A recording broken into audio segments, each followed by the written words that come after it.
మిత్రులారా, భారతంలో విశేషాలు అనే శీర్షిక కింద మనం నిన్నటి వరకు 4 భాగాలు చెప్పుకున్నాం.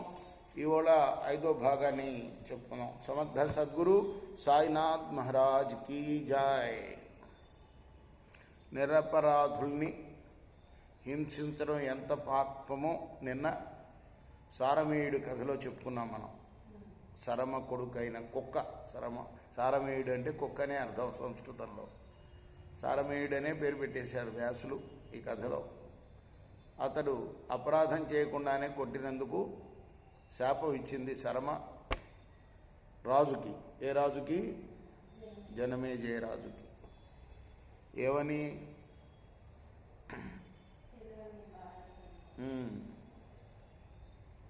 అనుకోని భయం మీకు కలుగుతుంది అనే శాపం. ఆ తర్వాత మరి శాపం నుండి విముక్తి కావడం కోసం ఆ జనమేజయ మహారాజు సమీపంలో ఉన్న అడవికి వేటకెళ్ళినప్పుడు అక్కడ ఒక ఆశ్రమం కనపడింది.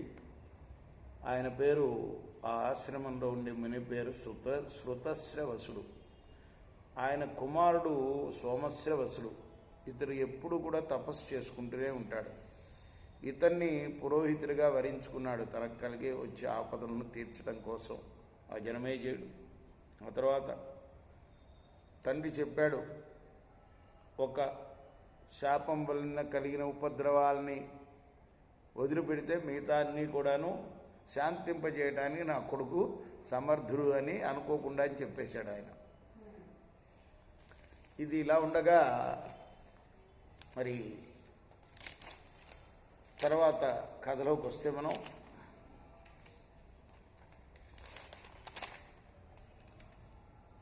నైమిషారణ్యంలో సౌనకుడు చేస్తున్న 12 సంవత్సరాలు అంటే 12 సంవత్సరాలు జరిగే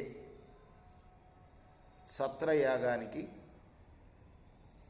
ఋషుల దగ్గరికి రోమహర్షణుడి కొడుకైన ఉగ్రశ్రవసుడు వచ్చాడు. ఉగ్రశ్రవుడు అని కూడా అంటారు, ఉగ్రశ్రవసుడు అని కూడా అంటారు. ఎక్కడికి వచ్చాడు ఆయన? సౌనకుడు కులపతి. ఆయన అనేక మంది ముళ్ళు ఆయన ఆశ్రయంలో ఉంటారు, వాళ్ళని కులపతులు అంటారు. ఆయన చేసే 12 సంవత్సరాల సత్రయాగానికి ఈయన కూడా వచ్చాడు. ఎవరు? సూతనందనుడు. సూతుడు అంటే చెప్పుకున్నాం ఎవరిని సూతుడు అంటారో ఇంతకుముందు భాగాల్లో. రోమహర్షణుడు కొడుకు ఈయన ఉగ్రశ్రవసుడు. బలరాముడు ఒకసారి రోమహర్షణుడు సభలోకి వచ్చినప్పుడు లేవనందువల్ల ఆయన్ని చంపేస్తాడు. కానీ ఋషులందరూ ప్రార్థించిన మీదట బలరాముడు మళ్ళీ కొడుకు రూపంలో ప్రవేశపెడతాడు అతన్ని. అంటే కొడుకు ఉన్నాడు, ఆ కొడుకులో ప్రవేశపెడతాడు. ఆయనే ఈ పురాణాలన్నీ చెప్తూ ఉంటాడు. ఈయనెవరు తెలుసు కదా? శుకుడికి సహాధ్యాయి.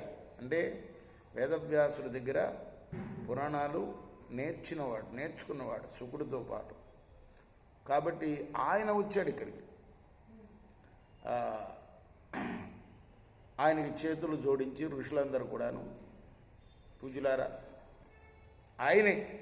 ఆయన పురాణం చెప్తాడు కాబట్టి ఆయనకన్నా గొప్పవాళ్ళు కదా. చెప్పాను కదా బ్రాహ్మణుడితో సమానం కాదని.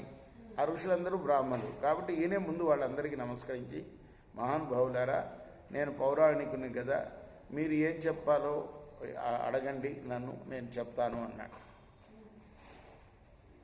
ఆ ఋషులు అన్నారు, ఓ రాలకి భేదం లేదు సంస్కృతంలో. లోమహర్షణుడు అంటారు, రోమహర్షణుడు అంటారు. ఓ రోమహర్షణుడి పుత్రుడా, నీకు మేము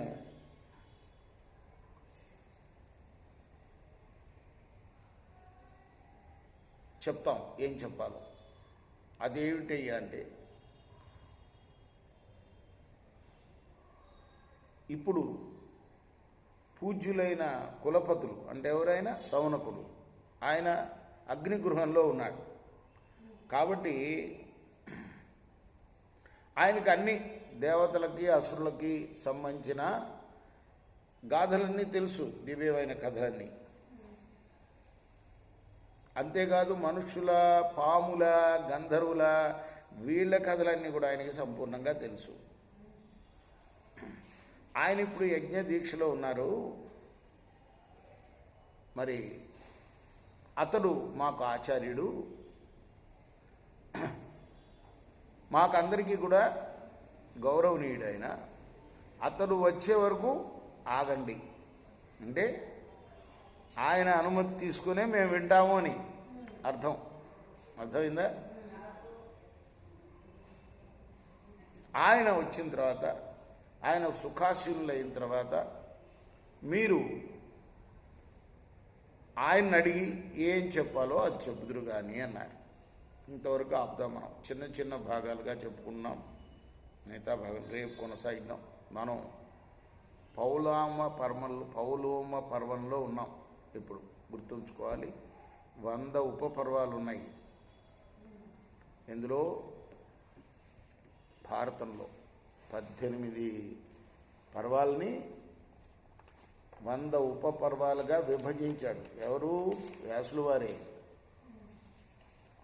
అందులో మనం అనుక్రమణిక పర్వం పూర్తి చేశాము.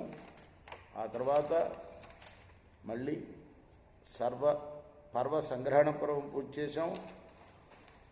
పౌష్య పర్వం పూర్తి చేశాము. 4వదైన పౌలోమ పర్వంలో ఉన్నాం. అది గుర్తుంచుకోండి. కృష్ణార్పణమస్తు. సాయి కృష్ణార్పణమస్తు.